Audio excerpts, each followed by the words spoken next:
Baik, Assalamualaikum warahmatullahi wabarakatuh. Perkenalkan, saya Muhammad Ngirason dari KUA Kecamatan Jatinom di Klaten. Dalam kesempatan metode dengan penyuluhan baru, kami menggunakan metode boneka ventriculism. Betul! Iya, dan ini namanya Ingonto. Nah, bagaimana sepak terjangnya kita untuk memberikan penyuluhan di masyarakat? Oke, lihatlah video ini. Oke, simak. Assalamualaikum warahmatullahi wabarakatuh. Makanya momen yang paling baik di acara halal bihalal ini. Di kesempatan ini kami untuk mempresentasikan karya tulis tentang penyuluhan baru di era di teknologi yang semakin canggih, berjudul Penyuluhan Boneka Ventriculism di Era Digital. Latar belakang kami untuk mengadakan penyuluhan metode ini dalam surat An-Nahl ayat 125. Di situ disebutkan bahwa hak kita untuk menyeru atau mengajak kepada jalan Allah Subhanahu wa taala dengan jalan yang baik dan benar, yaitu dengan hikmah, mau'izah hasanah, dan diskusi yang baik. Penyuluhan adalah untuk mengajak orang lain, terutama melakukan hal yang baik, mencegah kemungkaran.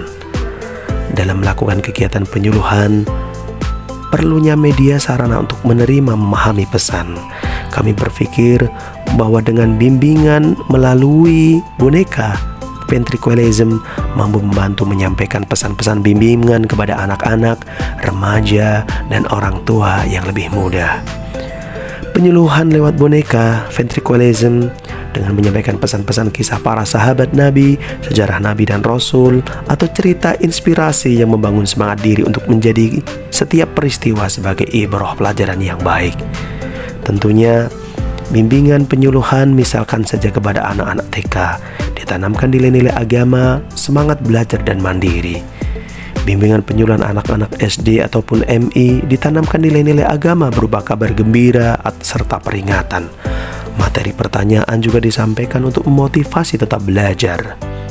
Kemudian bimbingan penyuluhan untuk anak-anak SMP ditanamkan akhlakul karimah karena memperoleh persentase permasalahan tertinggi untuk dapat mengenali diri.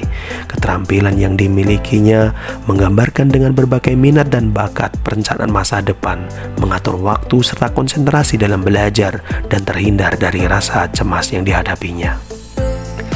Adapun bimbingan penyuluhan kepada orang-orang dewasa menanamkan keharmonisan, memilih baik terhadap pasangan hidup, mencapai peran sosial, bertanggung jawab, mencapai kemandirian dalam emosionalnya, belajar membangun kehidupan rumah tangga dengan pasangan hidup, mengasuh anak, dan menjadikan warga yang baik. Sedangkan bimbingan untuk orang tua, para manula, adalah dititik beratkan pada pola hidup yang sehat, bermanfaat, serta memperbanyak amal perbuatan. Di sisi lain, metode boneka ventriculism ini juga sangat cocok untuk diberikan kepada pembinaan rohani instansi pemerintah.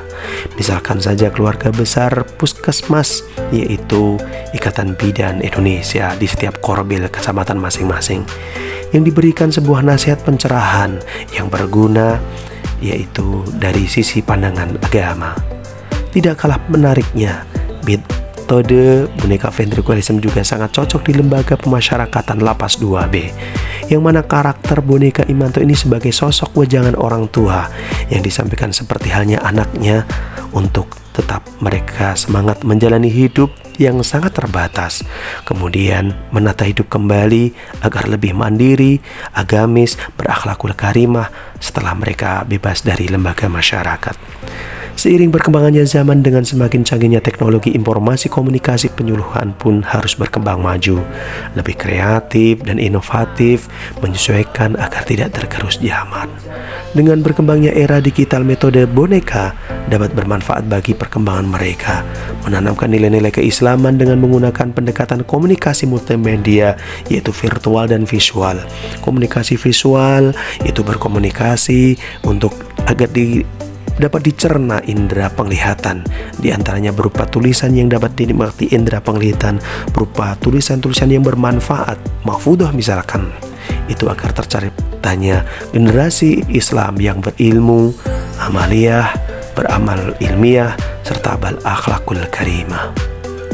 Sedang komunikasi visual menyampaikan isi materi yang dapat dinikmati untuk penglihatan pendengaran berupa video pendek, menarik perhatian, memperjelas sajian ide, menggambarkan, menghiasi fakta yang mungkin akan cepat dilupakan jika tidak divisualkan. Demikian yang kami sampaikan, bisa kami ambil kesimpulan. Yang pertama, dengan penyuluhan metode boneka ventriloquism dari anak-anak hingga orang tua, disesuaikan dengan karakter, akan lebih konsentrasi menerima pesan penyuluhan melalui penyuluhan virtual dan visual tanpa merasa digurui. Yang kedua, bimbingan penyuluhan yang diberikan kepada anak-anak hingga orang tua akan merasa nyaman dan enjoy untuk menghafal pesan yang disampaikan untuk membentuk karakter pribadi. Yang ketiga, dalam berkembangan di era digital, di usia anak-anak hingga orang dewasa akan lebih dekat, akan lebih mengamalkan nilai-nilai agama untuk mengikuti perkembangan yang semakin kreatif, inovatif, agar tidak tergerus zaman. Demikian, semoga bermanfaat.